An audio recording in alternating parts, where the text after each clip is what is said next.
Hello, friends, and welcome back to r/ProRevenge. Today we have a brand new set of great stories for you to enjoy. Subscribe to our channel if you're new here, and don't forget to turn on notifications so you don't miss a new video every single day. Sit comfortably. Here we go. Supervisor breaks the rules, burns down his life. Several years ago, I worked as a local delivery driver for a steel processing plant.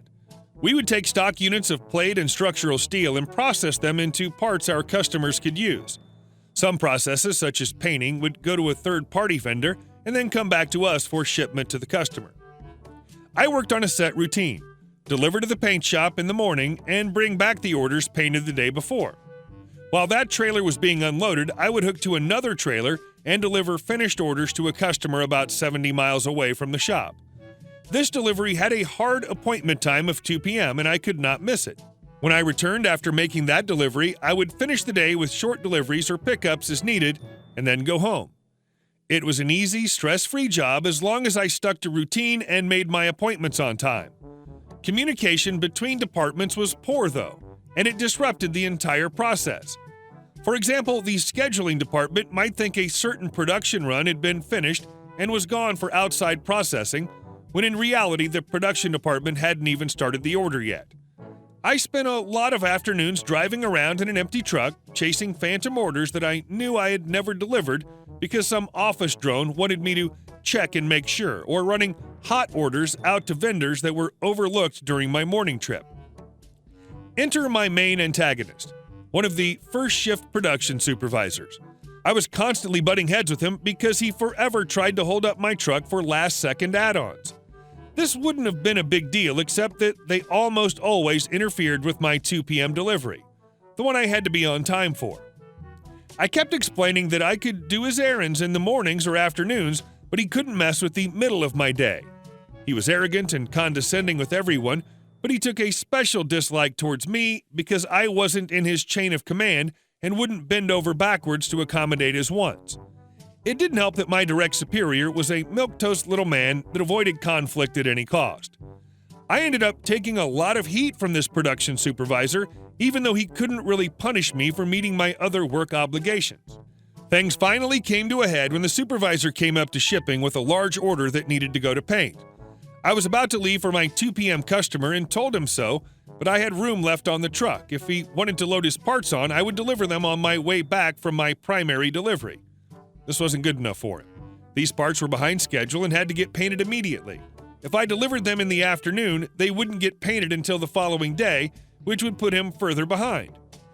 To top it off, this order required a special marine-grade paint that had been mistakenly delivered to our company location instead of the paint shop, and it all needed to go ASAP. We began our usual back and forth. I had a delivery appointment. I could do what he wanted, but I couldn't do it on his schedule. After a heated conversation where he devolved into rudeness and name-calling of a nature unbecoming of his position, he said, "Fine, I'll take it myself in the other truck." In addition to the tractor-trailer that I drove, we had a smaller delivery truck on hand for occasional use. He decided to drive it on the down low, loading up and heading out without telling our shipping department. This would have been a grand idea, but driving either truck requires a commercial driver's license, which this supervisor did not have. I pointed this out to him, to which he replied that he was only going up the road and everything would be fine. I pointed out that he didn't have a hazardous materials endorsement to transport the paint. Again, he was just going up the road and I needed to shut the hell up, write him out directions to the paint shop, and get out of the way since I was effing useless anyway. So I did just that and wrote him out a perfect set of turn-by-turn directions. How is that malicious compliance? Well, this paint shop was about 30 miles up the road, but I knew, and he didn't, that about 15 miles up the road was a DOT way station that always had at least 2 state troopers inside, and at least one of them was a commercial enforcement officer. The truck this supervisor wanted to drive wasn't equipped with an easy pass transponder that would have allowed him to bypass the scale, and I knew, given his already demonstrated ignorance, he wouldn't know that he was required to pull in. I figured he would blow right past, and that one of those troopers would put down his coffee long enough to chase him down and find out why. To my great delight, that is exactly what happened. The trooper saw him drive past and pulled him over. Then they escorted him back to the weigh station for a thorough inspection. For those unfamiliar, the transportation industry is highly regulated. Some might say it's over-regulated, but anyone that makes it a career knows it's best to follow the laws or face some serious consequences. The supervisor didn't know any of this and was like a lamb to the slaughter. The DOT inspector ripped him to pieces.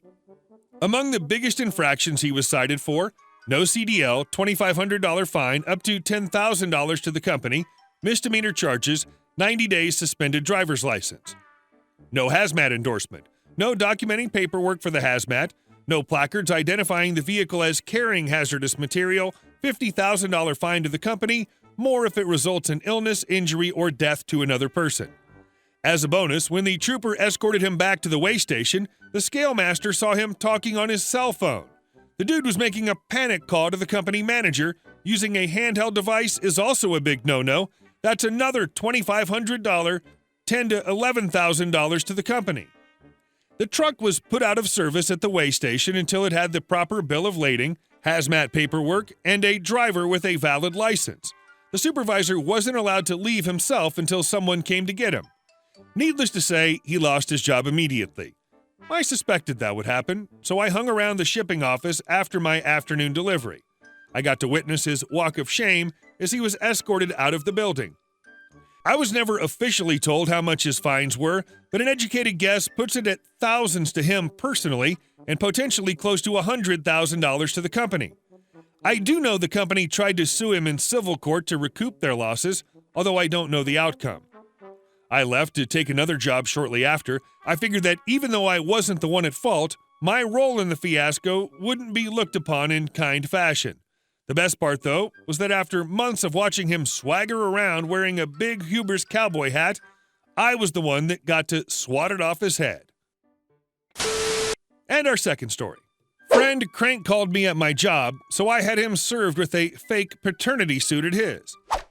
10 years ago, a friend of mine crank called me several times in my office over the course of a day.